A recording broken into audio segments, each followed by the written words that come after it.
کہ بولنے والا زبان سے بھی بول رہا ہے، لکھنے والا قلم سے لکھ رہا ہے، مفتی فتویٰ بھی دے رہا. ایک جھوٹ ہے، ایک جھوٹ ہے. جھوٹ کیا ہے؟ ہم دونوں بھائیوں پر الزام کہ ہم امام احمد رضا کی توہین کرتے ہیں، مفتی اعظم کی گستاخی کرتے ہیں، اور بار بار ہم کہتے ہیں کہیں دکھا دو، کسی کیسٹ میں سنا دو، کسی تحریر میں دکھا دو، مگر بار بار یہ وہی ریپیٹ کرتے ہیں. تو یہ ایسا جھوٹ ہے جس سے ان کو محبت ہو گئی ہے، مگر اسی جھوٹ نے انہیں فاسق بنا دیا، اسی جھوٹ نے انہیں فاسق بنا دیا. اب جب فاسق بن گئے تو ان کی توہین واجب. اب سند ان کو توہین سے بچا نہیں سکتی، اب جبہ قبہ انہیں توہین سے بچا نہیں سکتا. ایک جھوٹ بولے تو ان کی توہین واجب، اور رسول کی نسب والا گمراہ بھی ہو جائے تو تعظیم واجب. سبحان اللہ سبحان اللہ سبحان اللہ سبحان اللہ. واہ واہ واہ واہ واہ.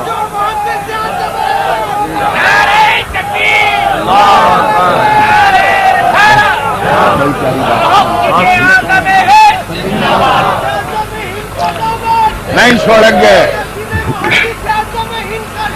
نہیں چھوڑیں گے.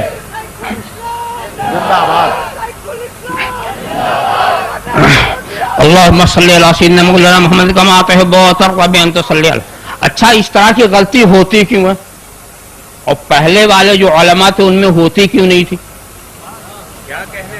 اور آج کل کے لوگوں سے ایسی غلطی. پہلے والے جب مدرسے سے پورا علم حاصل کر لیتے تھے تو خانقاہی بزرگوں کے پاس آتے تھے نخوت علمی کو جھاڑنے کے لیے، علم کا غرور ختم کرنے کے لیے، اپنی قابلیت کے احساس کو مٹانے کے لیے. یہ لوگ، یہ بزرگان دین ریاضت کی چکی میں ان کو چلا کر کے آدمی بنا دیتے تھے، ان کو آدمی بنا دیتے تھے. تو وہ خانقاہوں میں آتے تھے، اور جب خانقاہوں سے وہ صاف ستھرے ہو جاتے تھے تب نکلتے تھے. صاف ستھرا جب ہو جاتے تھے تب نکلتے تھے. اور آج کا نکلنے والا خانقاہ کی طرف رخ نہیں کرتا، آج کا نکلنے والا خانقاہ کی طرف نہیں رخ کرتا، بس مدرسے سے نکلا تو کسی مدرسے والے کی تلاش کر رہے، مدرسے سے نکلا اور اس کے بعد خانقاہ کی طرف جا کر ریاضت و مجاہدہ کرے جہاں واقعی. یاد رکھو، اسی لیے میں کہا کرتا ہوں، ذرا غور کرو مولانا روم کی شعر کو. مولوی ہرگز نہ شد مولائے روم تا غلام سمت تبریزی نبود. یعنی مولوی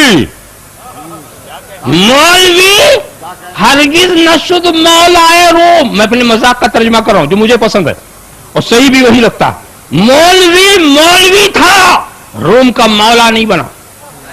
مولوی ہرگز نہ شد مولائے روم، مولوی روم کا مولا نہیں بنا جب تک شمس تبریزی کا غلام نہیں بنا، جب تک شمس تبریزی کا غلام نہیں بنا. پوری مثنوی لکھ ڈالی، مولا نہیں بنا. کیا کیا سیکھ ڈالا، مولا نہیں بنا. کہاں کہاں تک پڑھ لیا، مولا نہیں بنا. مگر جب غلامی ایک ولی کامل کی ہوئی تو وہ مولا بن گئے. تو سن لو، مدرسوں سے مولوی نکلتے ہیں، خانقاہوں سے مولا نکلتے ہیں. اللہم صلی علی سیدنا مولانا محمد. نعرہ تکبیر، صلاۃ و سلام علیک یا رسول اللہ، صلاۃ و سلام علیک یا شیخ رسول اللہ. الاسلام، شیخ الاسلام، نعرہ تکبیر. یہاں موقع کی بات ہے، وہ بات یہاں بھی میں عرض کر دوں، اس لیے کہ تاکہ کسی گوشے سے کوئی شبہ نہ رہے. قرآن کریم کی آیت کریمہ اس مقام پر پڑھی جاتی ہے، ان اکرمکم عند اللہ اتقاکم. اللہ کے نزدیک تم میں سب سے زیادہ مکرم وہ ہے جو سب سے زیادہ متقی ہے. یہ ترجمہ بیان کیا جاتا، جو سب سے زیادہ کافی چیز تقویٰ ہے. سب سے زیادہ جو متقی ہوگا وہ سب سے زیادہ مکرم ہوگا. اصل چیز کیا ہے؟ تقویٰ. تو میں ذرا ڈھیل بھی دیتا ہوں اپنی تحقیق پیش کرنے سے پہلے کہ مکرم ہونے کے لیے تقویٰ ضروری ہے کہ نہیں؟ ہے ضروری. اور تقویٰ کے لیے علم و عمل چاہیے کہ نہیں؟ تو عمل چاہیے نا. بتاؤ رسول کی اطاعت کے بغیر تقویٰ ہوگا؟ تو تقوی کے لیے اطاعت رسول لازم،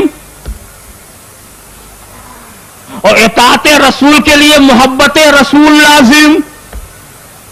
بغیر رسول کی محبت کے کوئی اطاعت ہوگی؟ تو اطاعت رسول کے لیے محبت رسول لازم، اور رسول کی محبت کے لیے آل رسول سے محبت لازم. کیا رسول کی آل و اصحاب سے دشمنی کر کے کوئی رسول کا محب ہو سکتا ہے؟ تو کیا سمجھے؟ آل کی محبت نہیں تو پھر رسول کی محبت بھی نہیں، اور جب محبت بھی نہیں، جب اطاعت نہیں تو تقویٰ بھی نہیں. تب تقویٰ بھی نہیں تو وہ لوگ تقوی کا نام کیوں لیتے ہیں جو آل سے لڑ رہے ہیں؟ وہ لوگ تقوی کا نام کیوں لیتے ہیں؟ تم تو پہلے ہی منزل میں گر گئے. تم تو پہلے ہی منزل میں گر گئے، آگے بڑھنے کا راستہ ہی مسدود ہو گیا. مگر میں تم کو تحقیقی ترجمہ اس آیت کریمہ کو، اور یہ بھی میں ہوا میں بات نہیں کرتا، تفسیر کبیر اٹھا کے دیکھو، تفسیر ابو سعود اٹھا کے دیکھو، مفسرین تفسیر روح المعانی اٹھا کر دیکھو، سب میں اس آیت کریمہ کے دو ترجمے، ایک کو کہا ہے اشہر اور ایک کو کہا ہے ازہر. ایک جو بہت مشہور ہے اور ایک وہ ہے جو فنی حیثیت سے بالکل ظاہر. تو اشہر تو وہی جو میں نے سنا دیا، حالانکہ اس سے بھی کسی کو کوئی فائدہ نہیں. مگر ازہر کیا ہے؟ اب چونکہ یہاں علماء بھی بیٹھے ہیں اور یہ گرامر کی بات ہے تو میری خاطر آپ گرامر کے کچھ باتوں کو سننا ہی پڑے گا، چاہے آپ اس کو سمجھ نہ پائیں. دیکھو، اِنَّا اکرمکم عند اللہ اتقاکم. اِنَّا اکرمکم، تو اگر علماء سے پوچھو کہتے ہیں یہ اِنَّا کیا ہے؟ کہتے ہیں یہ حرف مشبہ بالفعل ہے. اس کا ایک اسم ہوتا ہے، ایک خبر ہوتی. اس کی مثال میں دوں، جو پہلا ہو وہ اسم ہوتا ہے، جو بعد میں ہے اس کی خبر ہوتی. اب مثال کے میں کہوں اِنَّا زَیْدًا قَائِمٌ، بے شک زید کھڑا ہے، تو پہلے زید ہے نا، پھر قیام ہے. پہلے زید ہے پھر قیام ہے. کیا سمجھے؟ قیام سے زید نہیں ہے، زید سے قیام ہے. قیام سے زید نہیں ہے بلکہ زید سے قیام ہے. تو اِنَّا اکرمکم عند اللہ اتقاکم، تمہارے بے شک خدا کے نزدیک تمہارا جو مکرم ہے وہی متقی ہے. خدا کے نزدیک جو مکرم ہے وہی متقی ہے. کیا مطلب؟ تقوی سے کرامت نہیں ملتی، کرامت سے تقوی ملتا. کرامت سے تقوی ملتا ہے. جس پر اللہ کا فضل ہو وہی متقی، اور جس پر فضل نہ ہو کیا کرے عمل، پڑھا کرے نماز، رکھا کرے روزہ، اگر خدا کا فضل نہیں تو وہ متقی نہیں. دیکھو ہم آپ کو بتائیں، سیدنا غوث پاک پیدائشی ولی کون سا تقویٰ تھا؟ پیدا ہوئے اور متقی. تو عمل متقی نہیں بناتا، خدا کا فضل متقی بناتا. حضرت ابو الحسن خرقانی کسی مدرسے میں نہیں گئے، حضرت عبدالعزیز دباغ کسی مدرس کا چہرہ نہیں دیکھا. یہ بزرگ لوگ جو اپنے وقت کے غوث الواصلین تھے تو علم نے ان کو وہاں نہیں پہنچایا، خدا کے فضل نے پہنچایا. تو جس کے ساتھ خدا کا فضل ہو وہ مکرم ہوتا ہے. تو اب اگر خدا کا فضل شامل حال نہ ہوتا تو ان نسب والوں کو سرکار سے نسبت کہاں سے ہوتی؟ یہ فضل والے ہیں، یہ فضل والے ہیں. تو اچھی طرح سے اس کو سمجھو. انما یرید اللہ لیذھب عنکم الرجس اہل البیت ویطہرکم تطہیرا.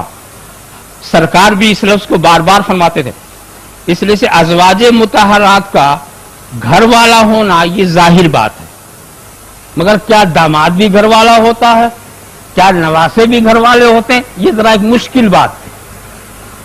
نواسوں کا گھر دوسرا سمجھا جاتا ہے، بیٹی کا گھر دوسرا سمجھا جاتا ہے، داماد کا گھر دوسرا سمجھا جاتا ہے. مگر اس آیت کریمہ میں ازواج مطہرات وہ تو گھر سمجھا جاتا، تو ان کا گھر تو سمجھا جانا آسان تھا، مگر ان کا بھی گھر.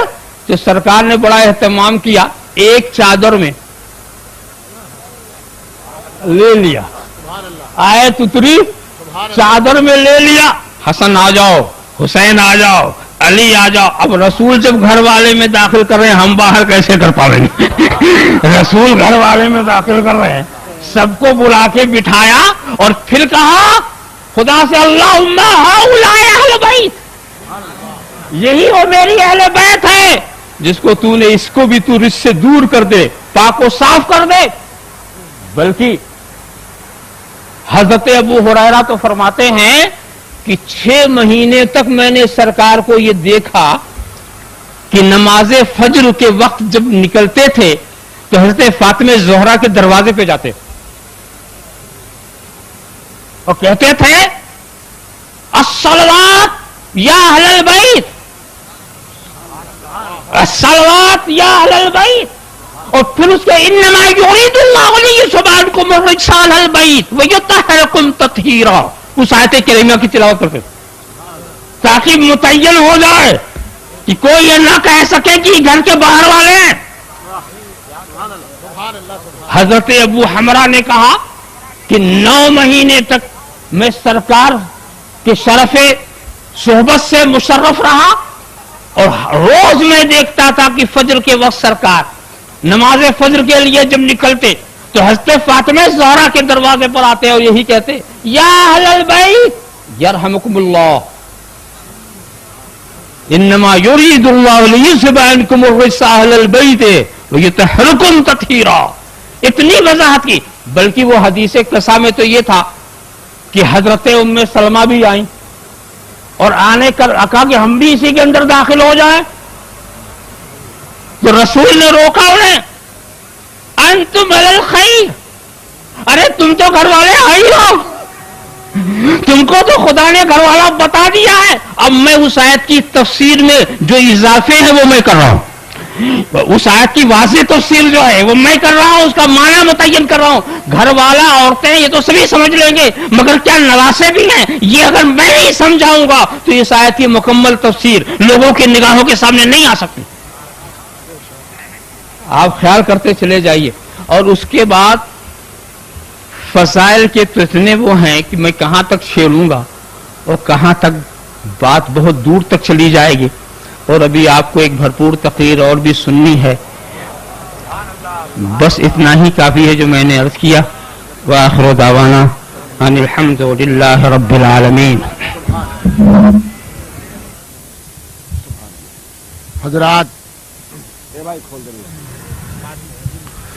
حضرات حضور شیخ الاسلام کی تقریر کے بعد آپ حضرات